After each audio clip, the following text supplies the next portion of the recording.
Some touches stay with you forever, not because of warmth, but because of their impossible cold. This is the story of Emily Chen, a night shift nurse at Mercy General Hospital. 10 years of experience, hundreds of patients, countless deaths witnessed, but nothing prepared her for the moment Thomas Parker reached out to her, 40 minutes after his heart stopped beating. Let me tell you what happened on October 3rd, 2023. Emily had just started her shift.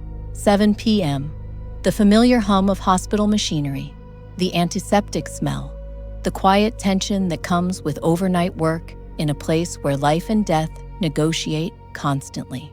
Room 412, Thomas Parker, 68 years old, stage 4 lung cancer.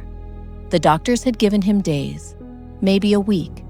His daughter, Rebecca, had been by his side for 72 hours straight. Emily checked on them around 9 p.m. Thomas was awake, struggling to breathe despite the oxygen mask. Rebecca held his hand, whispering words Emily couldn't quite hear. "How are we doing tonight, Mr. Parker?" Emily asked, adjusting his IV. Thomas looked at her with those clear blue eyes. Despite the pain, despite everything, there was something peaceful in his gaze. "Better now," he managed to say, his voice barely a whisper through the mask. Rebecca smiled weakly. "Dad's always been an optimist." Emily had seen this before. That strange clarity that sometimes comes right before the end. The body shutting down, but the spirit somehow growing stronger. She finished her checks and moved to leave when Thomas reached out, grasping her wrist with surprising strength. "Thank you," he said, "for everything, for all of you." Emily squeezed his hand gently. "We're here for you, Mr. Parker, whatever you need." At 11:15, the monitors began their cruel descent, heart rate dropping, oxygen saturation falling. Rebecca called for Emily, her voice breaking with panic she'd been holding back for days. Emily rushed in with Dr. Martinez. They both knew this was it. Dad, please, I'm not ready." But death doesn't wait for readiness. At 11:43 p.m., Thomas Parker's heart stopped. The flatline filled the room with its mechanical finality. Dr. Martinez called it. Time of death, 11:43 p.m. Rebecca collapsed into the chair, her sobs filling the space where her father's labored breathing had been just moments before. Emily stayed. This was the part of nursing school that doesn't prepare you for the after. The family left behind, the empty space that used to be a person. She helped Rebecca gather Thomas's belongings, the watch he'd worn for 40 years, the photo of his late wife, the small Bible his daughter had been reading to him. "He really liked you," Rebecca said through tears. "He told me yesterday, said you reminded him of my mom. Kind eyes," he said. Emily felt the familiar ache in her chest. 10 years of this job, and it never got easier. By 12:30 a.m., Rebecca had finally left. Emily had convinced her to go home, get some rest, take care of the arrangements in the morning. The room was quiet now, empty. Thomas's body had been taken to the morgue 20 minutes earlier. Emily was doing the final cleanup, stripping the bed, wiping down surfaces, resetting the room for the next patient. This was the routine. Clean, reset, move on. Don't think too much about the person who was just here. Can't afford to. Not in this job. She was pulling the sheets off when she felt it. A presence. Emily had worked night shifts long enough to trust her instincts. That feeling when you're not alone. When the hair on your arms stands up for no reason. She turned around. The room was empty. Of course it was empty. She'd just watched them wheel Thomas out. But the feeling persisted. That awareness of being watched, of sharing space with something unseen. "You're tired," she told herself. 11 hours into a 12-hour shift.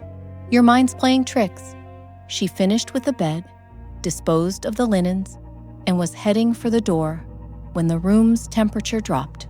Noticeably, dramatically, Emily could see her breath. In a hospital room that had been comfortably warm moments before, she could now see her breath. Her hand was on the door handle when she heard it. Emily, her name, spoken in a voice she recognized. Thomas's voice. She spun around. Nothing. Just an empty room with stripped bed and the lingering smell of antiseptic. "This isn't real," she whispered. "Exhaustion. Stress. You've been working too much." But the cold remained, and so did the presence. Emily forced herself to leave, closed the door, stood in the hallway with her heart hammering. She'd been a nurse for 10 years, seen dozens of deaths. Never, not once, had she experienced anything like this. She checked on her other patients. Everyone stable, everyone sleeping. The ward was quiet, normal. At 1 a.m., she was at the nurse's station, updating charts when she felt it again. That presence, right behind her. The temperature dropped again, that same impossible cold. And then she felt it, arms wrapping around her shoulders. A gentle embrace, the kind of hug you give someone when saying goodbye. But these arms were cold. Not like cold skin, like absence of warmth, like something that shouldn't be able to touch the living.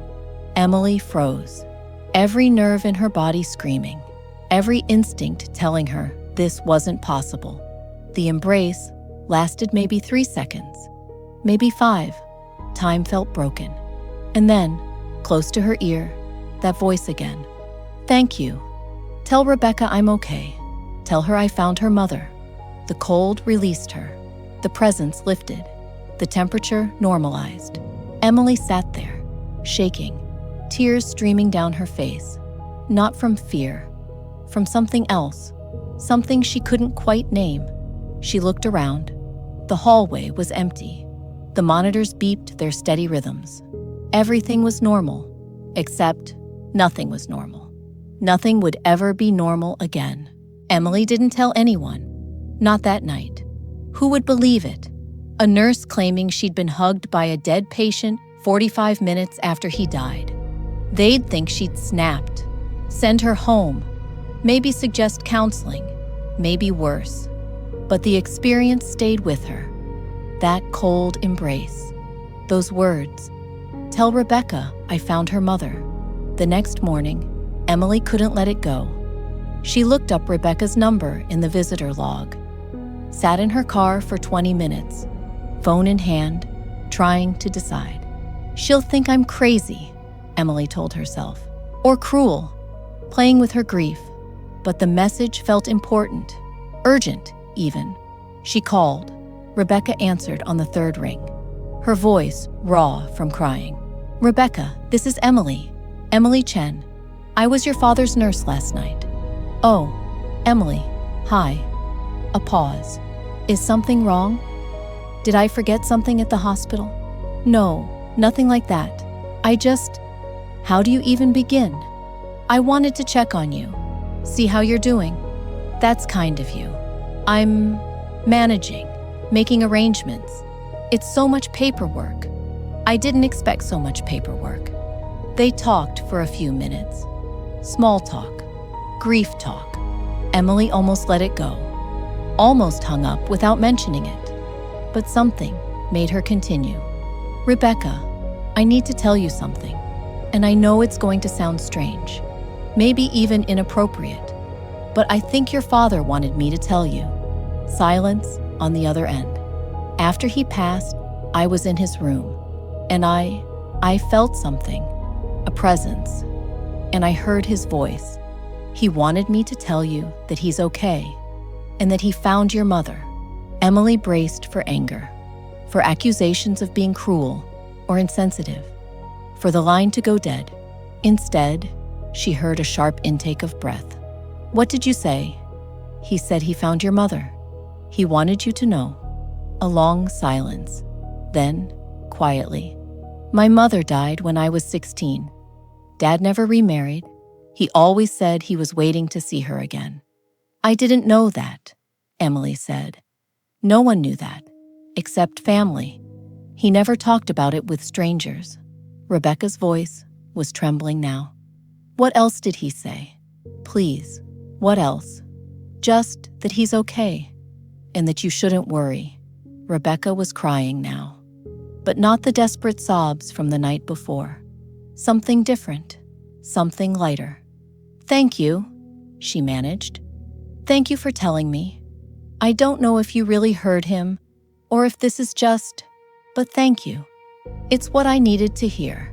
After they hung up, Emily sat in her car for another 20 minutes, processing, questioning, wondering if she'd done the right thing. But Rebecca's reaction told her something. Whatever had happened in that hospital room, it wasn't just exhaustion or stress or her imagination.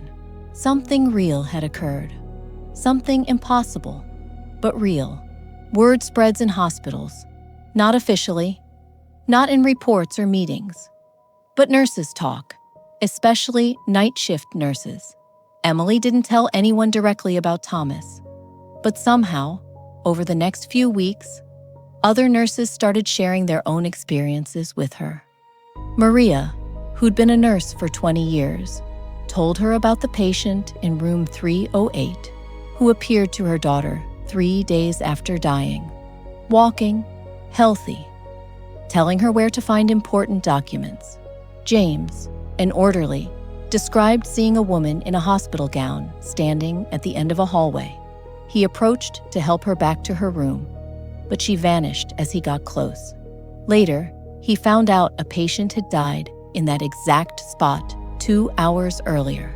These stories had always been there, Emily realized, whispered in break rooms, shared carefully, only with people who might understand. The hospital had its ghosts, its visitations, its moments when the boundary between here and there became thin enough to cross. Emily started noticing more, not seeing or hearing exactly, but feeling that presence, that awareness. Room 412, where Thomas had died, seemed to stay colder than other rooms. Patients reported feeling comforted there, like someone was watching over them. A little girl in pediatrics told her mother she'd made a friend, an old man who visited her at night and told her stories. She described him perfectly. Blue eyes, kind smile. Thomas Parker had been in that room before being moved to 412. Emily began to understand something. Death wasn't the end. Not really. Some people stayed. Some people visited.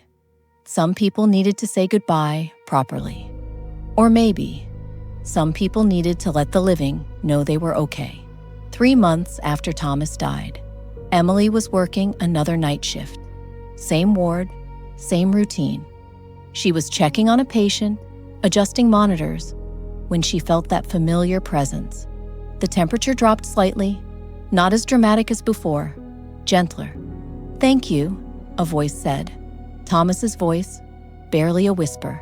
Emily didn't turn around, didn't need to. She knew he wasn't there, not physically, but he was there in some way. "You're welcome," she whispered back, and the presence faded. For the last time, she somehow knew. He'd moved on, fully, completely. Emily Chen still works at Mercy General, still works night shifts, still sits with dying patients and their families. But she sees her job differently now. She's not just treating bodies, she's witnessing transitions. Moments when one existence ends and another begins. She tells patients quietly, when they're scared, that death isn't the end, that she's seen proof, that their loved ones will be there waiting. Some believe her, some don't, but she plants seeds of hope in the darkest moments. And sometimes, late at night, when the ward is quiet and the living are sleeping, she feels those presences, the ones who haven't quite left, the ones who are checking on loved ones, the ones who are saying final goodbyes. She doesn't fear them. She welcomes them because she understands now what Thomas taught her. Love doesn't end. Connection doesn't sever. The people we lose are never truly gone. They're just between worlds. If you've ever felt the presence of someone you've lost, if you've ever experienced that moment of impossible connection, you're not imagining it. You're not going crazy. The veil is thinner than we think, and love is stronger than death. Thomas Parker taught Emily that with one cold embrace, one impossible message, one moment that changed everything. And now she passes that comfort forward to every patient, every family, every person facing that final transition. You are not alone. They are waiting. In love, true love transcends everything, even death. Thank you for listening to Thomas's story and Emily's story, and the story of everyone who has ever received a sign from the other side. If this touched you, there are more stories like this, more moments when the impossible became real, more proof that we are more than just these bodies.